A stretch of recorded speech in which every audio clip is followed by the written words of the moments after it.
Get nerdy with me. Horrible ass. I don't want to know. That's the beginning of this video. That's a horrible ass. I don't want to know.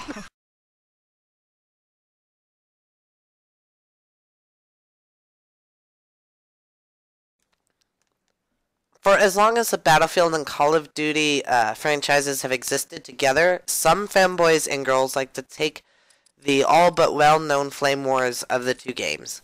Call of Duty is better. No, Battlefield is better. But the truth of the matter is this. Both games are unique in their own ways.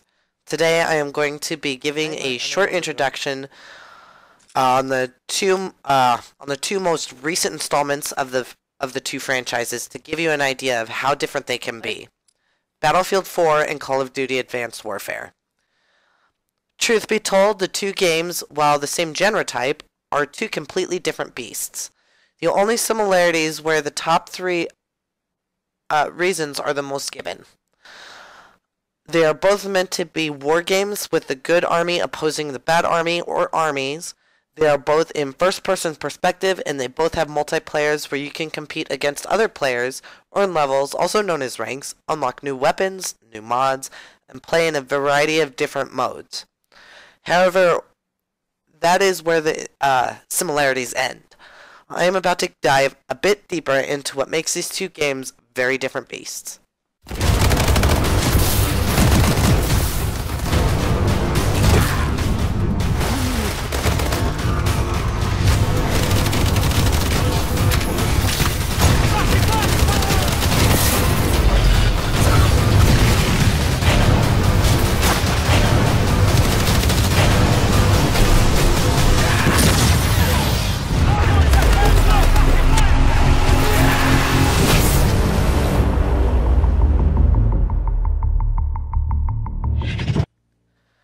I am going to start off with Call of Duty Advanced Warfare, given that it is the most recent released. While Call of Duty has been around for a very long time, and I mean a long time, the game has improved in a number of ways.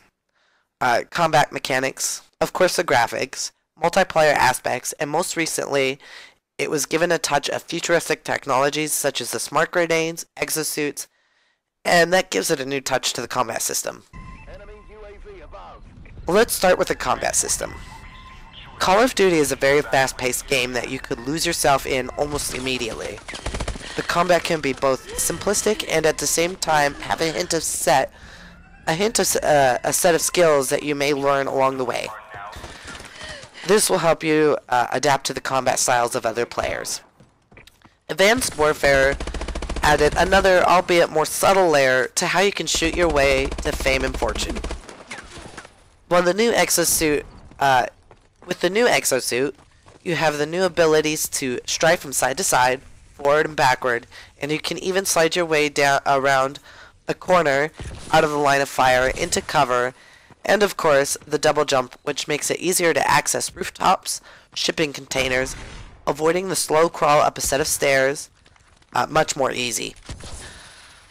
Especially if you are trying to chase another person or avoiding getting killed. Now, the last Call of Duty game I truly played was Modern Warfare, so it has been a long time. I may have missed out on certain things that may be new to Advanced Warfare for me that could have cropped up in the franchise since Modern Warfare 1. But a lot of what I am seeing with the gameplay is vastly different from Modern Warfare 1. Let's move on to the extra goodies you can play with in the Call of Duty versus Battlefield multiplayers. In Call of Duty, I have noticed that the movement of your character is much quicker from Battlefield. Speed is of the essence in Call of Duty, which for me makes the game much easier to play. Running through maps, leaping over obstacles is all good and smooth and makes combat much easier to handle. Again, at least for me. You can also choose perks to help specialize, and also special exosuit abilities to help enhance the style of play. Cloaking devices to overclocking abilities to health regens, all kinds of things to help keep you alive long enough to get those big kill counts. You also get perks, which has been a thing since, at the very least, Modern Warfare 1.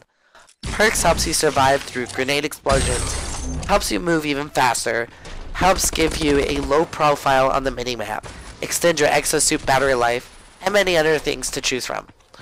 Perks are a nice touch to help a variety of people improve upon their skills in a variety of ways.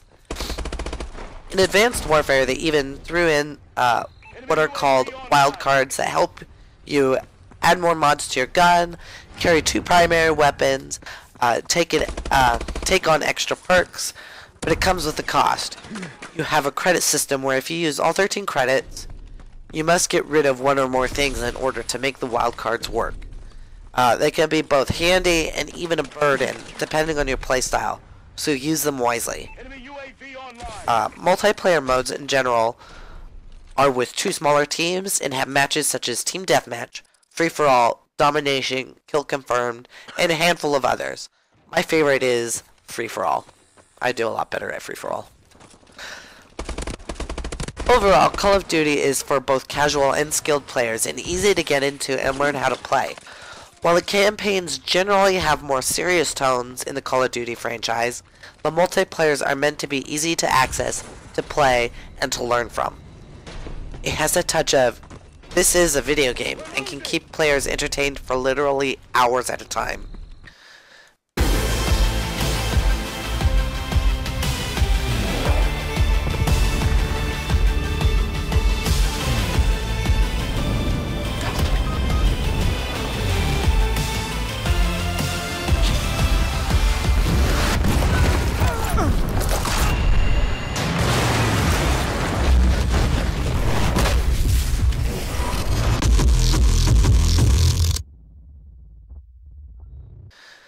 Battlefield 4 has a much more different feel when it comes to these 2 popular franchises. Battlefield does not have nearly as many goodies as Call of Duty in terms of multiplayer. Battlefield 4 also can be fast-paced, depending on the game mode you're playing, yet have a much more sluggish feel. You don't run nearly as fast, there's no sliding your way to cover to help avoid fire, there's only a single jump that doesn't even jump very high at all. Strafing is just not happening. However, Battlefield has a few things far over Call of Duty that can make the game much more entertaining for the more skilled players in the shooter genre. First of all, Battlefield has many more guns, many more mods, and has things like medkits to help heal other players and yourself. It also has defibrillators which can bring a player back from the dead within a short, limited time. It has ammo refill packs and a few other things along these lines. The combat may be slow, but it is still intense, have no doubt. It also has 2 ways to play. You can play on a hardcore server or a normal server. Normal, it takes a little while longer to kill another player, but it also takes the other player a little while longer to kill you, unless you get headshots. Hardcore, it really doesn't take much to kill other players at all, but be careful. In hardcore, you can also kill your teammates. I would avoid doing that. Battlefield is a little harder to get into, however. It is much more skill-oriented than just jump in and play. There's way to gear up your characters with some guns that are better than others, and to add an extra layer of complication, there's good ways to mod your gun, and also bad ways to mod your gun. Sorry guys, I have a cold. It still gives you a variety of choices to help aid you in the way you play, but even so, if you don't choose wisely, it could be that minor thing that gets you killed quickly. Battlefield has a more serious tone involved.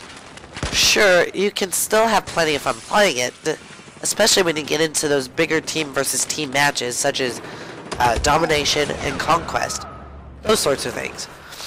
In these few modes, there are at least 64 players split down the middle battling it out with ground support, air support, tank support, and all kinds of other death-dealing war machines.